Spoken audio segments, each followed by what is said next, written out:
create, a sort of a fully formed fake personality, have him or her appear as an influencer and potentially, sort of earning money, getting freebies, and so on and so forth. Hello and welcome to another episode of Promote the Hell Out of It. My name is Misael Trujillo and this is the podcast where I talk to guests about subjects worth promoting, understanding and talking about. And this episode is obviously no exception. I talked to the wonderful Dirk Singer, senior content, digital and marketing professional as well as an aviation specialist.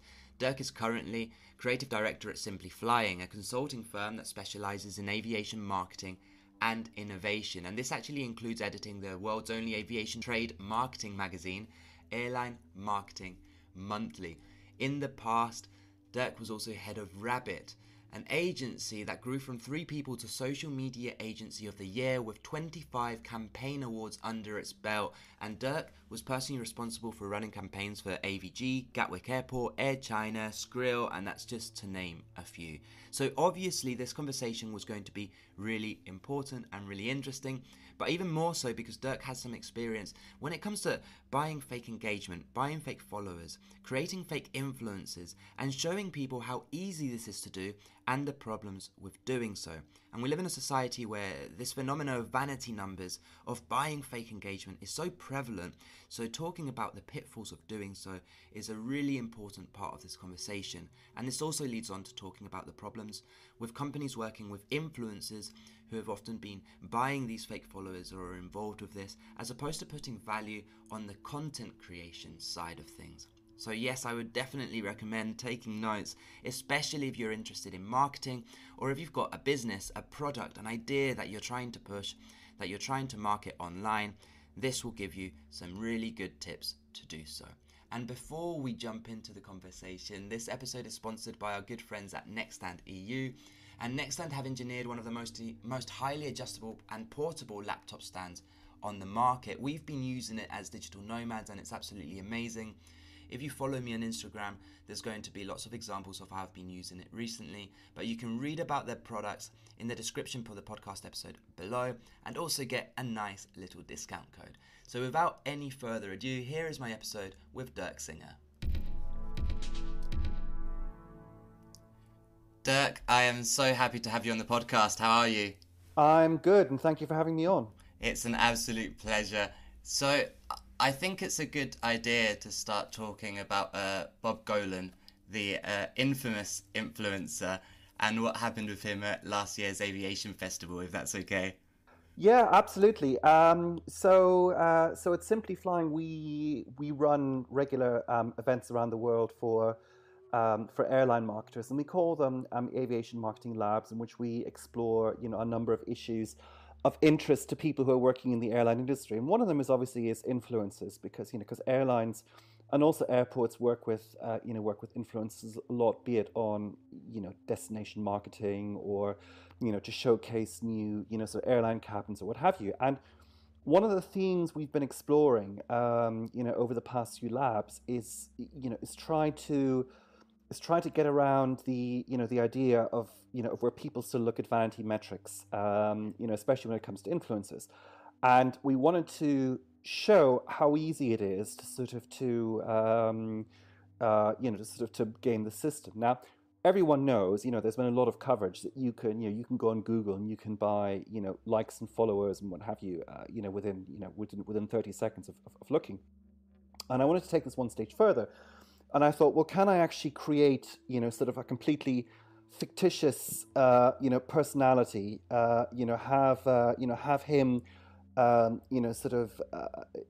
promoted to the audience as a so-called influencer who they would want to work with. So what I did was I went onto Google again, and there are websites, where you can see, where there are exchanges where you can buy and sell fully fledged Instagram accounts. And I went on to actually a website called PlayerUp, which is mainly used for gamers. You know how a lot of gamers, if they want to sort of get to a different level, and they buy characters or they buy skills, or et cetera, et cetera. But you can also buy, as I discovered, social media accounts on this. And it's a totally legitimate system. You don't get scammed. your money is held in a, is held in a sort of in a pot before, before the goods are delivered. So I did this one, and there was this Russian guy on there who was selling this account and other accounts, and he had this, this travel related Instagram account, and he was selling it for, which at the time was actually very cheap, because I gather that it's more expensive. It was $65, so what is it, 45, 50 quid. And I bought it from him, and obviously at the time, Bob had about 12,500 followers. He had about maybe sort of 25, 30 pictures, and these pictures, they were all stock photography. So they were pictures taken of somewhere else, of famous landmarks or famous beaches, or of alpine ski resorts, or so on and so forth. And each of these pictures had, about 1,000 likes, and they had, various comments. Those comments were all, obviously emojis or thumbs up, or, sort of one or two word answers. And I took Bob over, and we told the gathering that, that this big influencer Bob, he'd be coming along, he'd be giving a talk. Would people want to work with him? Quite a few people, amongst our group of airline marketers followed him beforehand. Obviously, the sort of the appointed time where Bob was going to turn up came and went, and there was no Bob, which is when I kind of then introduced the whole experiment to sort of to show, how easy it is not only to sort of to buy, likes and followers of the internet, but to create, a sort of a fully formed fake personality, have him or her appear as an influencer, and potentially, sort of earning money, getting freebies, and so on and so forth. And what was the reaction when you actually explained what you were doing? I think people were quite surprised. As I said, I don't think people realized that, you could go to the extent of actually, sort of buying, sort of a fully formed account like that.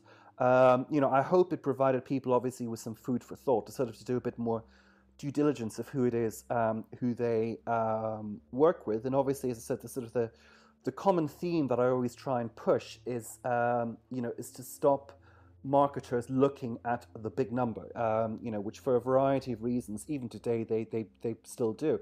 But this is obviously quite a sort of a seductive thing, because as you know yourself, that you can, if you have 10, 20,000 followers, you start reaching the stage where, you can almost start making a living from this. And it's very, very easy for someone to, to go into one of these exchanges, even if you're paying, $200 rather than $65, which I did for this account. A lot of people would still find that, a good investment to sort of to cheat the system and to, and to provide a bit of a shortcut for you. Well, that's the thing. There was an article a while ago that you'd mentioned in an article you wrote that said something along the lines that if you had 10,000 followers, you could be earning £15,000 a year. And if that went up to 100,000, that went up to £150,000 a year. So that's obviously very enticing for people to look into being able to buy these fake engagement, fake followers, any of that kind of stuff. Yes, absolutely. And not only, that study about earning money was done by a third party agency. So obviously, I'm not sure if those figures are completely accurate, but the fact of the matter is, working in the travel space myself, I know full well that I've not always, looked too closely at someone's numbers before giving them free flights, which is not an easy, not a difficult ask to go to an airline to say, I see you're promoting route X, I can do some coverage for it. Will you give me and my partner would have you a free flight to wherever it is? Yeah, absolutely. And at the end of the day, it doesn't really matter if the stats are correct or not, because what matters is that they were written somewhere and people are reading this, and it gives them a reason to act on it. Yes, absolutely. Yeah, completely. And it's not the first time you've played with the idea of buying engagement either, because you did something in Singapore too, where you bought views for a video you'd created. Is that right? Yeah, that was again sort of a similar. The thinking behind it was similar to sort of to get people to look behind the numbers. And we had our marketing lab in Singapore. We filmed, sort of just a warm-up exercise, which was a mock airline evacuation for the people in the hall. Just a bit of fun. We filmed it in the morning. We shoved it onto Instagram and YouTube. I then, sort of bought about, sort of 30,000 views during the day, and then we showed it to the attendees at the end of the day to show how easy something like this could be made to go quote unquote viral.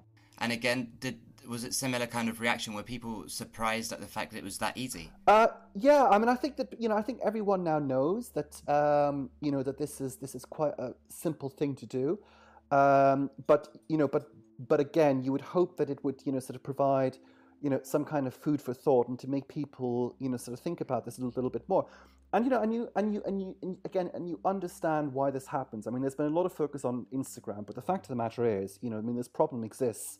You can buy anything across any network, across any number. I mean, you name it, it's there. So if we take YouTube for an example, I mean, I've worked in the agency world myself, obviously, and I understand the pressure that there is, when a client gets something from their internal clients, or from a boss, higher up, who says, I want this video to go viral. And your account is, and I guess, by extension, your salary and part of your earnings, depends on it. And how many people wouldn't be tempted, and I think a lot of people are, even if they don't admit to it, to think, what, I want to keep this piece of business. Why don't I just do this, just so I don't get fired? It's true. And we'll get onto the issues with doing that kind of stuff in a bit. But something you mentioned is that people know it's going on. And I agree, but I'm not sure everyone's aware of the extent to which it happens.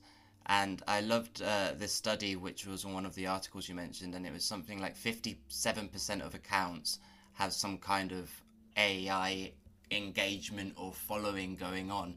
That's a huge number, and I think that's what people really don't get sometimes. Yeah, I mean that particular study. I mean, obviously, it doesn't mean that 57% of accounts are fake, but it does mean that that as you say, that a lot of I mean, this particular study was done, it was done worldwide, and it was done on Instagram. Have at some point in time, done something as basic as, obviously you're aware of the follow unfollow method, which you can automate, to sort of to all the way down to actually sort of buying fake accounts and fake likes. And something that you mentioned before was the term Vanity Metrics, and for the sake of listeners, could you maybe explain that a little bit? Well, I mean, a vanity metric is obviously just a big number that looks good, but that is essentially meaningless. I mean, I'll give you a concrete example. Sort of in an earlier agency, I worked with a consumer software company, and this was I would say as long ago as sort of 7-8 years ago, but this was still going on. And at the time, my client's boss, this was the COO of that particular company, said he wanted a million Facebook fans. Now you question to yourself, why a million? What is the significance of a million? Well, the sort of the honest answer is a million just sounds good, right? It's one of these big round numbers, and you can boast about it. You can say we have 1 million fans and we're famous, etc., etc. So said client, what he actually did, because again, he wasn't going to turn around and tell his boss and say, well, why do you want 1 million? It's not possible, and we don't have the money for it, etc., etc. He actually ran ads in places like, I think, sort of Indonesia, the Philippines, Bangladesh, where obviously you can pick up, followers for pennies, basically, just to get, the sort of the guy upstairs, his million followers, and to get that vanity metric to make him feel good. Of course, yeah. And I wanted to touch on the kind of companies that are doing this, because it's not just small independent people all the time, is it?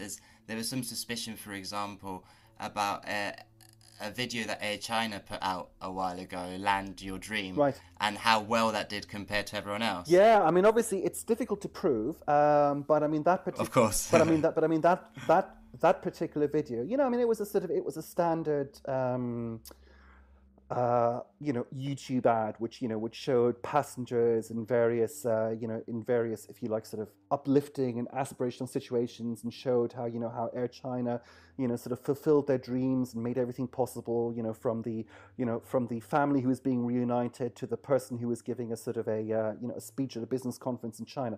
It was okay, but it was nothing special, and it got, at the time, had it been legitimate, it would have easily been like in the top 10 sort of airline video views of certainly of the of the past decade. So that sort of thing, even though you can't prove anything, it does sometimes make you question of what's going on. Let's touch on the issues. What is the problem with going down this route of buying fake followers? Well, I mean, the problem, of course, is that, well, I mean, the ethical issue aside, I mean, let's sort of deal with the business Yeah. issue. I mean, the business issue is that it's largely meaningless. I mean, obviously, you as a business, I mean, if you're working with someone and that person has, 100,000 followers, but, if there's 100,000 followers, 80,000 aren't real, then they're not delivering any kind of value to you, so you're paying for, a fictitious number, but nothing else. I mean, obviously, sort of once you start getting into the business of, sort of buying fake engagement, you have to keep going. So clearly, if you have, let's say, for sake of argument, 100,000 followers, and 80,000 of those are fake, then your likes number is not going to appear, is not going to seem real. So you then have to sort of to carry on topping up. So once you start going down this road, it's actually quite difficult to stop, which is obviously why, Facebook's announcement that it's going to looking at, sort of removing visible likes altogether from Instagram, and I gather now maybe also from Facebook, may well, sort of partially solve that particular problem.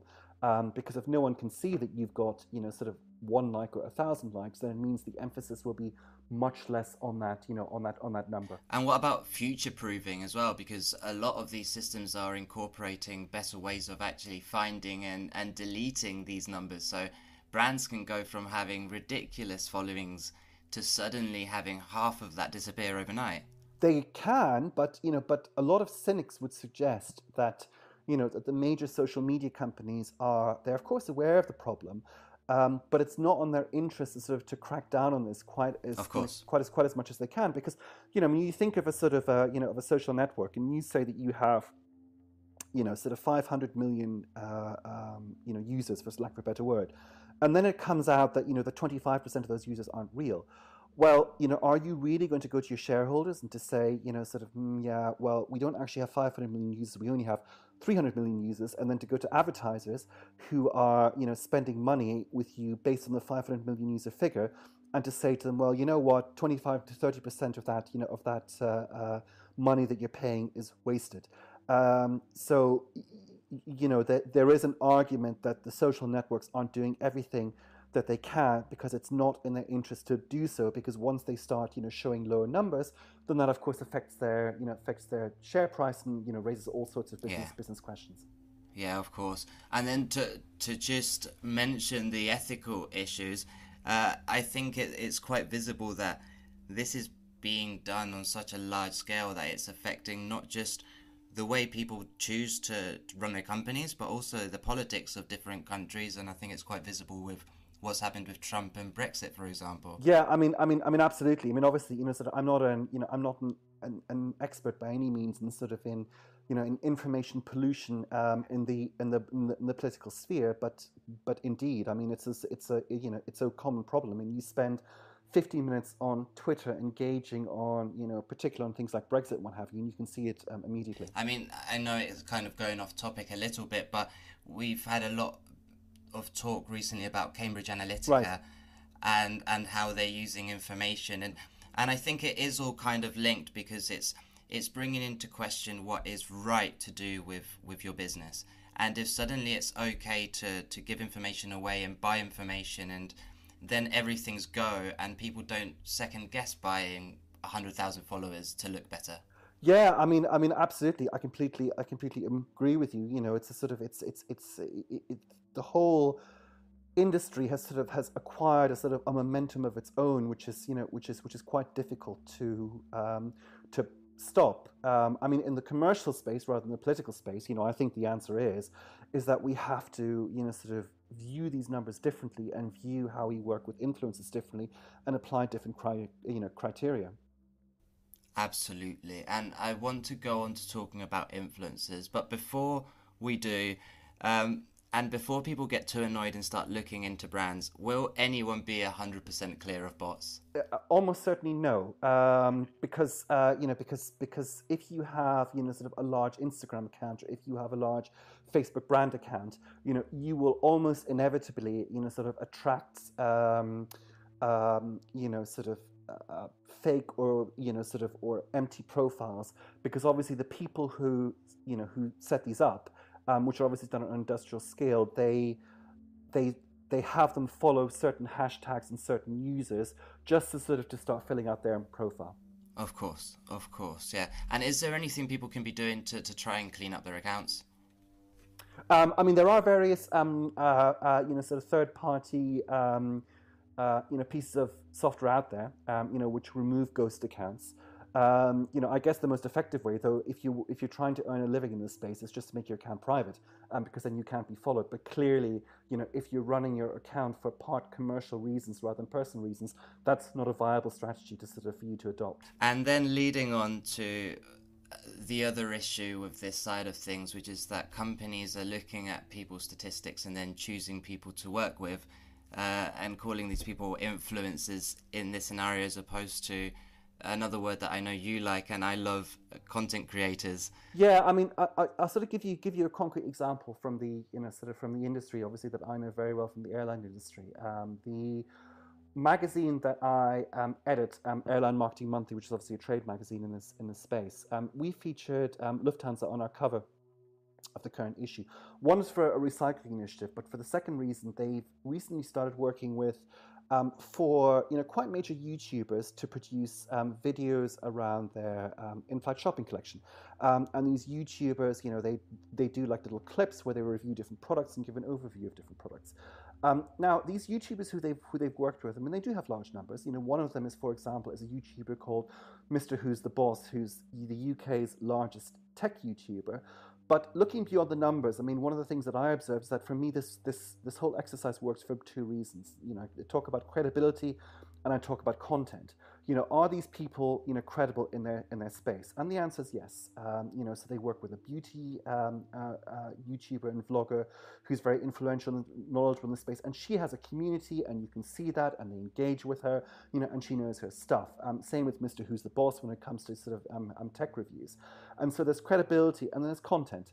Sort of can they tell your story or produce content that's of a high enough quality and high enough standard that matches in with what your brand tries to do. So yes, I prefer the word content creator. I hate the word influencer, and I try not to use it where possible. And how about the concept of how people view these adverts? Do you think people are, like you mentioned the Lufthansa one, for example, and I think it is a really good example of working with influencers, but there are still issues. For example, it's very difficult to be negative about a product when you're getting paid by the company. Of course. Do you think people are getting bored of that and seeing through it now? I mean, sometimes yes. In this particular instance, it works. I mean, obviously these aren't, what these four YouTubers did for Lufthansa. I mean, they're not reviews. They're essentially advertorials. Because you're not going to do a negative, sort of review of a shopping product that Lufthansa is essentially trying to sort of to sell to its customers, as part of the in-flight duty-free collection.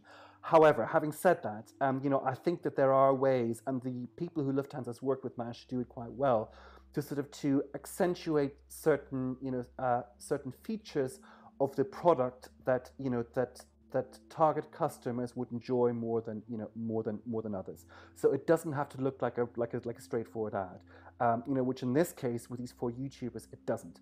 And in some cases, like for example, sort of the tech reviews that Lufthansa's produced, they have one of the items is a pair of high-end noise cancelling headphones. And they're called not cheap. And I think that that for anyone who's buying them, well, that would be self-evident. Because you do get people traveling in premium cabins, who are willing to pay premium prices for premium products.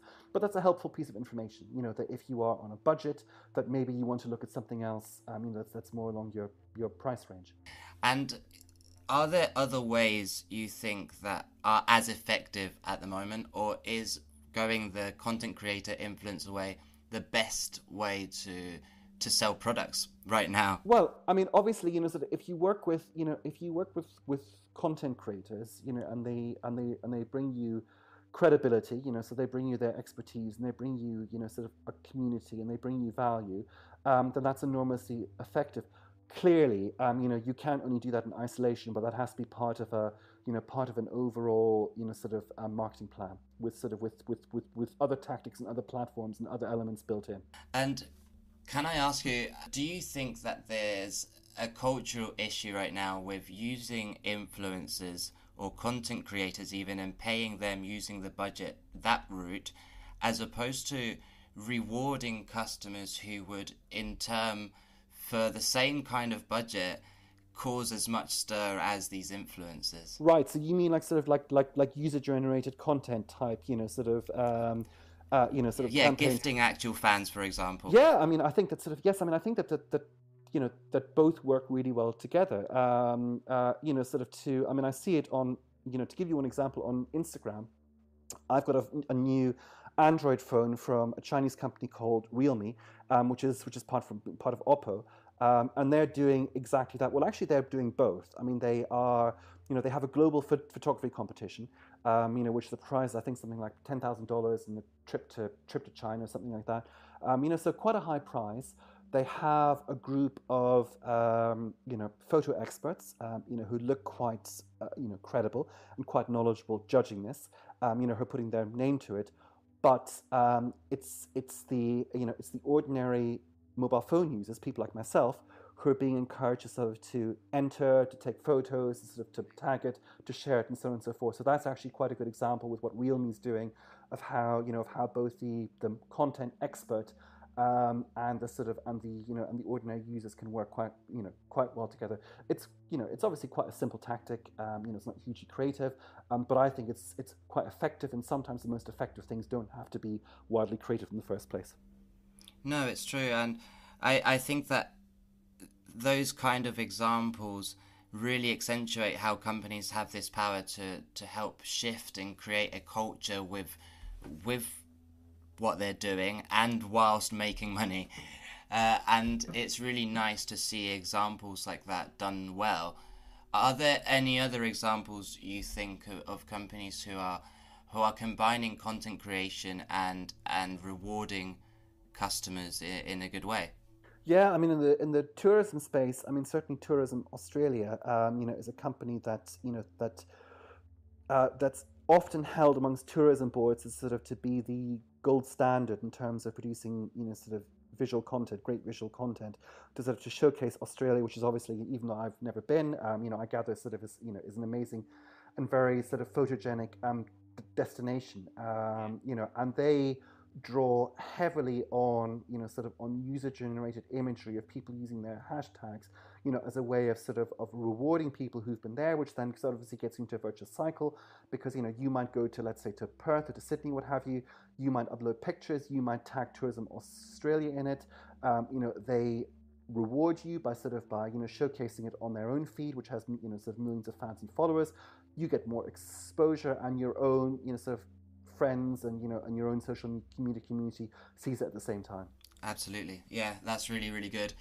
And considering the conversation we've had about fake followers, if someone's thinking about using an influencer, content creator in a campaign, how should they go about starting to vet them? Yeah, I mean, there are, again, sort of various pieces of third-party software out there where, I mean, they're not foolproof, but they will give you, sort of an idea of, of how they rank, and whether there's any suspicions attached to them. There are some paid for ones, but on Instagram, one free one is igaudit.io. And that will give you a quick snapshot of someone's followers. I think it's accurate to 8%, but that's kind of good enough, because obviously if someone has if someone shows let's say sort of 50% real followers, well the fact that that could vary from 42% to 58% still kind of gives you sort of an idea of what's going on. But beyond that, as I said, I come back to the credibility and the content theme. Sort of are they demonstrated in being credible in the area which you're trying to target? Do they actually know what they're talking about? and do they have a community where you can see with your own eyes who value their expertise and their advice? And secondly, is the content not only of a high enough quality, but of the type that fits into whatever it is that your brand is doing. And do you think brands have a responsibility to some degree focus on quality of content over statistics? And I mean this in terms of it's considering the climate we're facing globally at the moment, with so much attention being drawn to minorities. We know that there's a lot of money that is it's easier for people, for example, in the West to create videos, put them out, and instantly have a lot of friends and a lot of fans who follow these. So do you think brands have a responsibility to be pushing the right kind of content creators?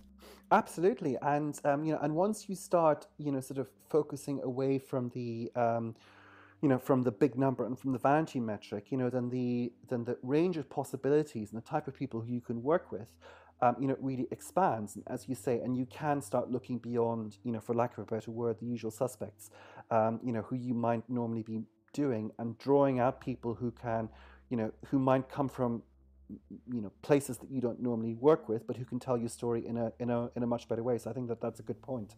That's excellent. And are there any companies that come to mind that are doing this well? I would have to look into that. I'm not off the top of my. I'm sure there are some, but right now here I can't think of any as an example. Well, no, that's great. So if any listeners can think of any, I think it would be great to know about them, because I'd be interested in reading up about that. So the next thing I wanted to touch on is you've mentioned the importance of good content creation. Are there any trends you can see that are currently top of the list for type of content creators that are being used? I would say that that from what I see, from the type of campaigns that I see, that they're not that different in terms of form of what they were, let's say, 3 or 4 years ago. Especially sort of in terms of factoring on on visual content, with Instagram and YouTube being top. Obviously, as you're aware, sort of one of the biggest social networks for so-called influencers is now TikTok. The area in which I work in, the sort of the airline and aviation industry, as yet hasn't started working with TikTok creators. I think that because there's a feeling that the demographic might be slightly too young. But of course, I do know that sort of that amongst some other sectors, like like soft drinks and music, for example, and fashion, companies are starting to work more and more with with TikTok creators. 2 other things. Obviously there is gaming. Not only Twitch, but but starting to to place content within games. That's been a thing for for the past few years. Patreon, which, as you know, is the is the network where people can show exclusive content for a select group of fans who will pay sort of quite small amounts of money to get access to that content, is also interesting. And actually that's a good way of ensuring that the fans who you reach are actually committed, because they're real and they're paying money for it. AI, which you mentioned, is is of course hugely interesting.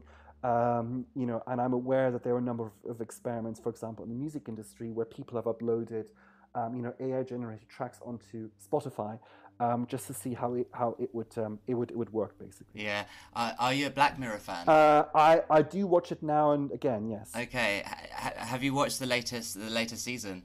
I have not yet. No.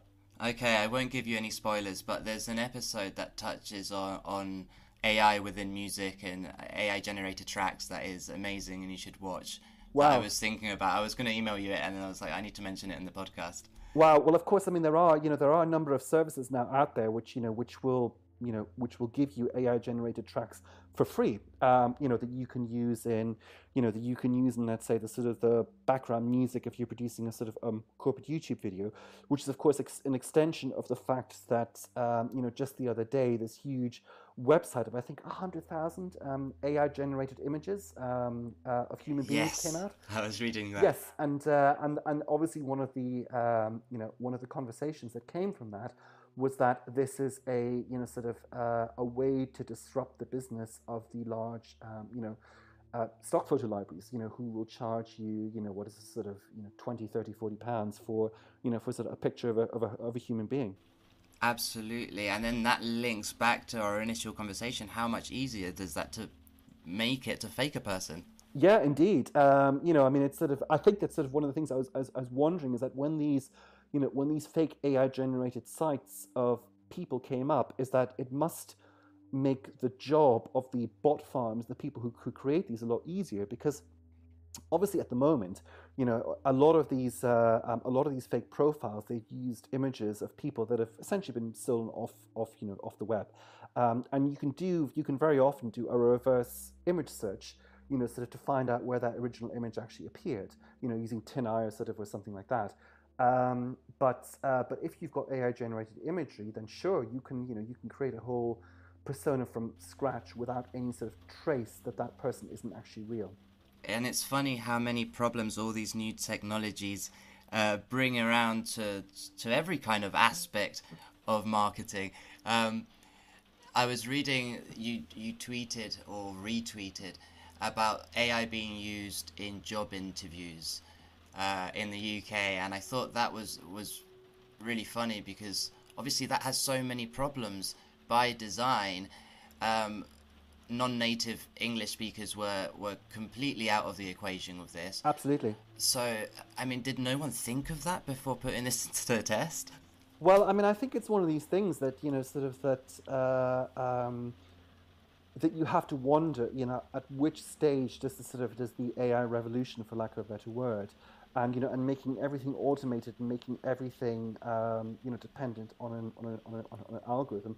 At which point does it go too far, and at which point do you say, such as you say in this example, where where the algorithm screens out people who are not native English speakers, because obviously their language skills, they might not sound exactly the same as someone who's a native English speaker will sound, that you need a sort of a form of human intervention to, sort of to filter that out. Yeah, yeah. And do you think that there's an element of companies needing to hold back before jumping into these kind of technologies to actually see how they develop a bit? Yeah, I mean, like with anything, you have to ask yourself, what is the purpose that you're trying to achieve? Are you just doing it, sort of a first mover advantage, or because you think you can get some PR value out of it? Yeah. Or does it actually sort of match a business case? And is it proven and tested? As sort of working in the space, a lot of brands will do this because they will see a certain amount of PR value in, sort of getting it out first. Of course, and I guess that brings it back to what we were talking about before, the ethical questions that come into business. Um, from my point of view, a business should be providing value to the customers. So if they're gambling with what they're doing, that's not really what they're intended to be doing as a business. Sure. No, absolutely. I mean, I agree. Okay, so the next thing I kind of wanted to touch on was the outcome that could come about from this going too far. So we've talked about AI and we've talked about fake followers.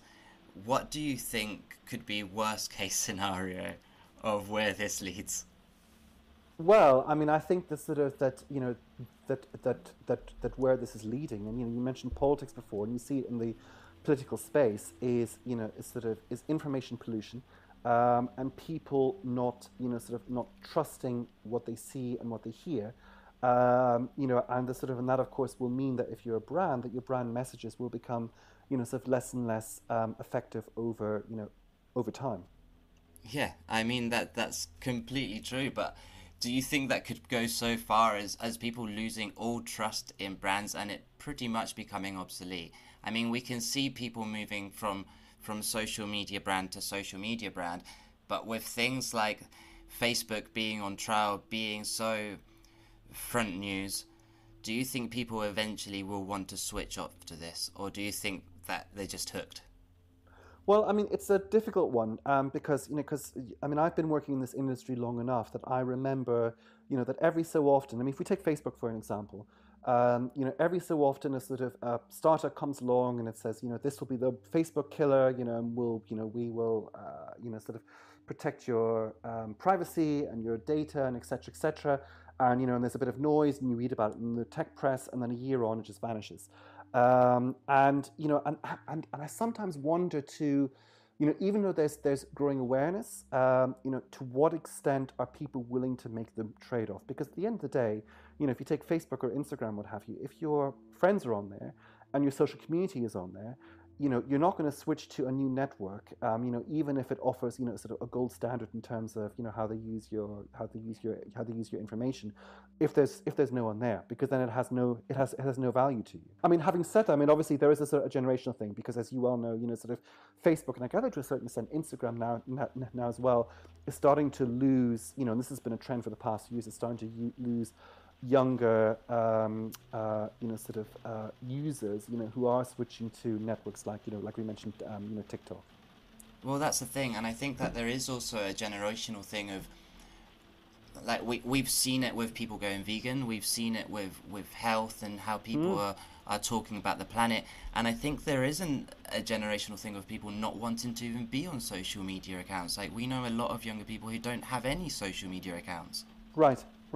Yeah, and and I guess this is sort of it's a wider generational shift. I mean, I bring it back to something that I write about in the aviation industry all the time. I mean, obviously, one of the key challenges for the aviation industry is sustainability. Because it is a very high profile, as an industry, carbon polluter, basically, and it's a real challenge for the industry to get to grips with that. And one of the things that I always write about is that, if you take millennials, for example, there's the stereotype that millennials have benefited and have enjoyed, cheap travel all around the world. The fact that you can get a flight to Madrid for a tenner. Or the fact that you can go to Bangkok for for £300, what have you, or to Australia for £500, have really benefited from that. But I mean, one of the things I always emphasize to the audience that I write for is that, we may be sort of, approaching a real generational shift, and they can't take for granted that Generation Z, or even Generation A, as I believe that they're called, will feel the same way as millennials or Generation X did, and that's something that commercial brands as a whole have to start taking into account. I mean, obviously, the people who are involved in these climate change strikes are high school students, people in their teens, and that's something that all brands, not only industry, which I serve, the travel and aviation industry, have to kind of look at how generational attitudes and opinions are shifting. Of course. And how do you think brands can be future-proofing for this? How do you set about putting a 10-year plan in for your marketing when you don't know what the shift's going to be? Yeah, I mean, that's very difficult, I mean, especially if you're a publicly listed company, and your priority is quarter to quarter, with the share price, or year to year. Yeah, I mean, again, I will, take the example of the industry which I know the best, which is the airline industry. It's what I've been urging companies there to do is to do a two-pronged approach. The first approach is to, obviously I'm biased because I work in this industry, but I believe that, that air travel has been a social good, that it's made the world a smaller place, and it's done everything from, from foster various things, from culture exchanges to to medical advances, to obviously to exports, to helping the economies in various parts of the developing world. And I think that has to be emphasized, and that has to be shown. And number one, but number two, I think that that the industry has to be much more on the front foot of showing exactly how they are taking this problem seriously, and making a difference. And I think that, again, the industry that I know, the airline industry, is that they talk about these things, but they don't actually explain how they make a difference. So Yeah. people talk about biofuels. Well, what's a biofuel? I bet that most people out there don't actually know. And what difference does a biofuel make? And what difference does it make if you retire your old fleet of, sort of A340s and you bring in A350s instead? How much of a difference does it make? How much more, sort of less of a polluter, for lack of a better word, does that make you?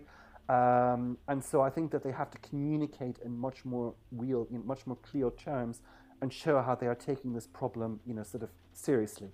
That they are not just kind of, sort of doing the usual greenwash, for lack of a better word. That I think that, yeah, that's really important. I was just trying to Google. I was reading about aviation. There's a company who's working on a plane which is going to be, I think it's 50% greener, and I can't for the life of me remember where I read this article right now. I'm not So sure. there's another number of initiatives around this, like this around. There's a company called Wright Electric, which is working with Yeah, I EasyJet, think that was it. and the goal, I believe, is to introduce a fully, sort of what they call an electric plane, so to do short haul routes. And the example that EasyJet gave is London Amsterdam, which is obviously quite a short route, but has a huge amount of traffic for the airline. And routes like that, sort of to move them to, sort of to hybrid aircraft or electric aircraft. The goal is for this to be in service by 2030. Whether that's realistic, I don't know, but that's certainly the intention. That's great. No, that's really good. And I just wanted to touch on that because I think it is really important to see both sides of the story. I think a lot of companies have a bad rep just because of social media being a bit of an echo chamber at times. And we don't hear about the good they're doing. We only think of the bad they do. And that can become a real problem because, as you said, I agree completely that flight has made the world a smaller place, and it's so important to be able to understand different cultures and meet different people. But there is an element of guilt every time you fly at the moment because Right. of what we read on Twitter all the time. Yeah, there is, and and I think that sort of that this is a two-way thing, and how sort of airlines and the aviation industry can be a lot more proactive about it. I was quite encouraged to read that KLM, obviously the Dutch airline, which as you would expect, given their home market, is quite is quite proactive in the space, have started cancelling one of their Brussels Amsterdam flights. And introducing a high-speed train instead, which I think is sort of is a positive step forward. Obviously, if you're flying from Amsterdam to, to Tokyo, you have to. Well, if you're going from Amsterdam to Tokyo, you have to fly. If you're going from Amsterdam to Brussels, which is a 2-hour train journey, air travel is not necessary. And it's good to see an airline like KLM recognize that, and to see that its future is more into, into obviously serving destinations where there's no other option, and and where there is an option, such as a route like that within northwestern Europe, is to start shifting passengers onto other forms of transport.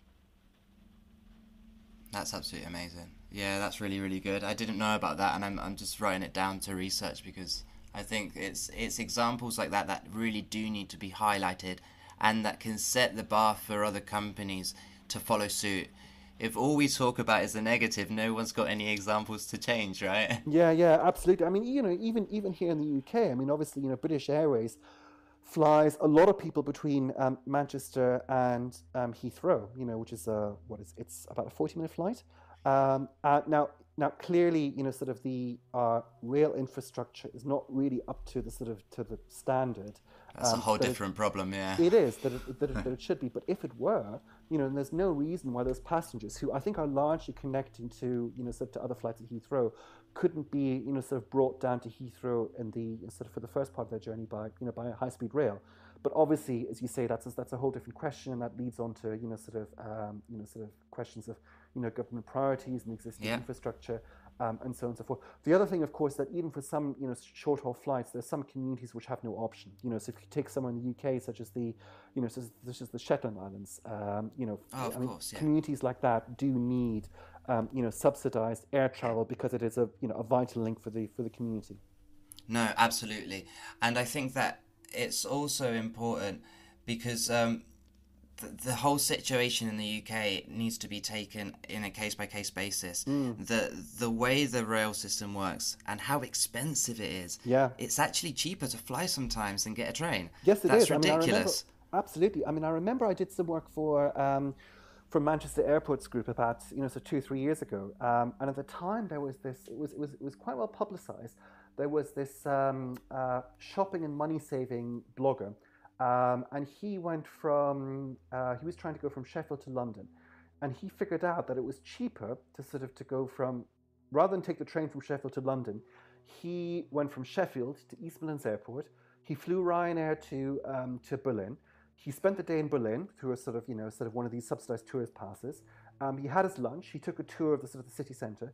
He went back to the airport. He flew to Stansted again on Yeah. Ryanair, for a really cheap fare, and then he came to London. So, so Sheffield, East Midlands Airport, Berlin, Stansted, London was cheaper than taking the train from Sheffield to London.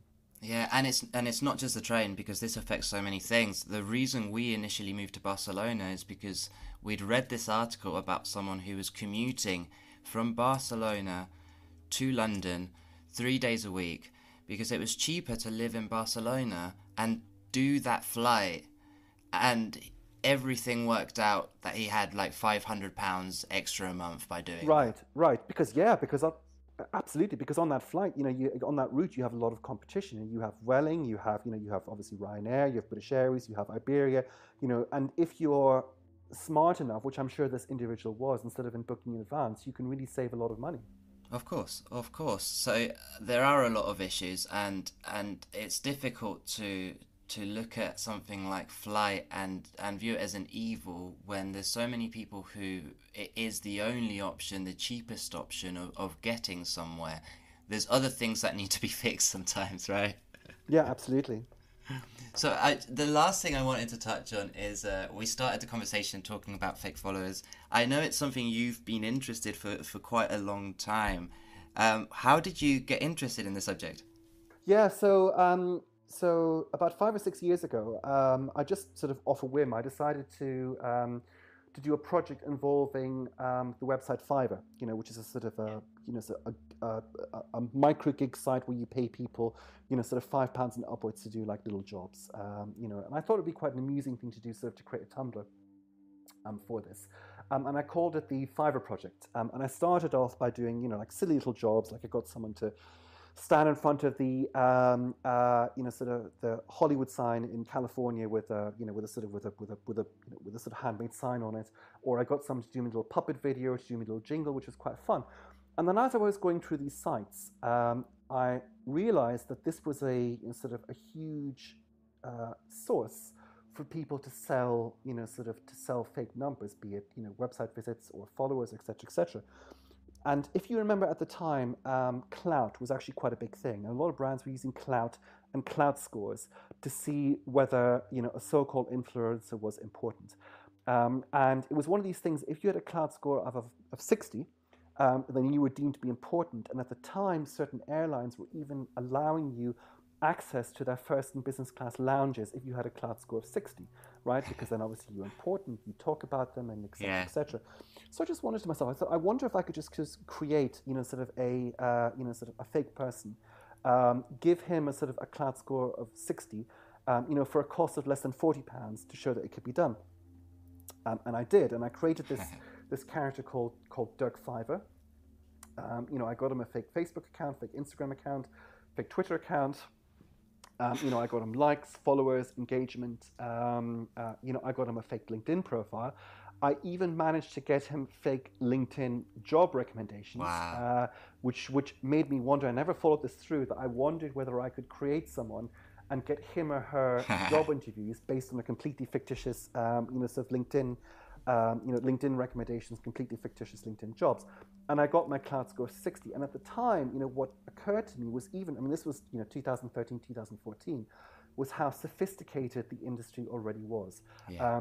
So if you take, for example, YouTube, at the time, people were already offering so-called drip feed views on YouTube, which is obviously, important, because what you don't want is you're uploading a YouTube video and you want to show how popular it is. If all of a sudden, if you have, if you have 100,000 views that appear overnight, that's going to look suspicious. Of course. And these sellers were already cottoning on to the fact that you need to offer a service where you can make it look, natural and organic and et cetera, et cetera. It was, on this site, it was done where, you had payment protection, so you weren't going to get scammed. These sellers, they had reviews. So, it just occurred to me just how normal this all seemed. It was like going onto eBay, going onto Amazon, and buying something off a seller there. And that's how I originally got interested into the whole, this whole industry. That's amazing. And when we were talking via email before the conversation, you mentioned about the concept of being able to get someone an interview, and I became kind of obsessed with it and ran with it a bit in my head. I kind of became obsessed with the idea of being able to waste someone's time. Like, for example, get someone an interview, but with someone like Elon Musk, right. And then Elon Musk be sat there wondering why someone would stand him up. Right. Or getting someone an interview for a band like U2 who needs a new musician and doesn't turn up. Like, the fact that stuff like that could possibly be done and has been done. We know it from shows like Catfish, right? Yeah. This thing can be sort of, can be used for, in a number of different ways, and they can be used to sort of to sabotage people and to make them, look bad. If you want to discredit someone, you could quite easily, let's say, for lack of a better word, follower bomb them.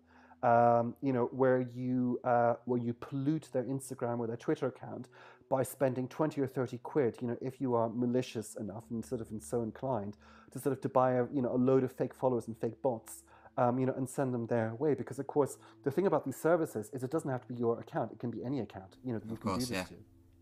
Yeah, no, I've seen some examples of podcasts that have had similar things happen where they talked about certain issues and overnight they had so many negative reviews coming in from bots, and there's nothing that can be done. Apple won't do anything. Apple Podcasts won't do anything about it. So they're tainted. Then they're there, even though it's quite obvious that they're bots. And that's something else that needs to be fixed. Absolutely. It's a problem on websites like TripAdvisor, right? There have been all these reports recently about the number of fake hotel reviews that appear on TripAdvisor. I guess not only from, if you run a hotel, that you funnel in various, sort of fake reviews to show how great your hotel is, but there could be, arguably, you might be tempted to go to your competitor and, and start pushing in a bunch of one or two star reviews. And it's interesting because it plays on... And I know this is, again, going really off topic, but I just find it really fascinating. It plays on quite a negative aspect of what already exists in human personality, right? Absolutely. Like, these review sites are supposed to be for quite honest reviews, but sometimes you'll get people who walk into a vegan restaurant and didn't realise it was vegan and then leave a 1-star review without eating anything there. That's just something that is baffling to the human mind, but that... they're not that people can play with, because it's not that weird to see a load of 1-star reviews with nothing written next to them. It's kind of normal. We're used to it. Yeah, and I guess the problem is that a lot of us have been given this power, to really, to really, if we take the example of restaurants or hotels, to really make or break their business, where the effort level and the entry level is actually very, very low. Yeah, it's true. And you see it with like YouTube videos and things like that. I always say the energy it takes to go and leave a negative review for something that's quite minor. Like, there must be something wrong if you don't realise that energy could be put to better use. Of course. Well, I think that that's enough going off topic. And Dirk, I've had such a good chat. I've really, really enjoyed talking to you. Well, likewise, thank you. Is there anything you wanted to leave our listeners with? Anything that you think is an important point to keep from this conversation? No, obviously, if people want to get in contact with me, they can find me on LinkedIn. And the publication I edit is called Airline Marketing Monthly, where I talk about some of these themes in more detail. Perfect, and all the links will be in the description for that as well. Awesome. Thanks a lot, Dirk. It's been great. Okay. I really hope you enjoyed that episode of the podcast, and I would love to hear some feedback from you. What can I be doing differently? What am I doing right? What other guests would you like on? What information has helped you the most from our guests on the podcast so far? All that would be really encouraging, as well as following the podcast, giving this a like, giving it a share, giving us a review if you're listening via Apple Podcasts. All that stuff really, really, really helps. And the description for Dirk and everything he's worked on is below, as well as the description and links and a discount code for our sponsors, Nextstand, and all their wonderful products. So again, thank you so much for listening, and I will catch you next time. Create, a sort of a fully formed fake personality, have him or her appear as an influencer and potentially, sort of earning money, getting freebies, and so on and so forth.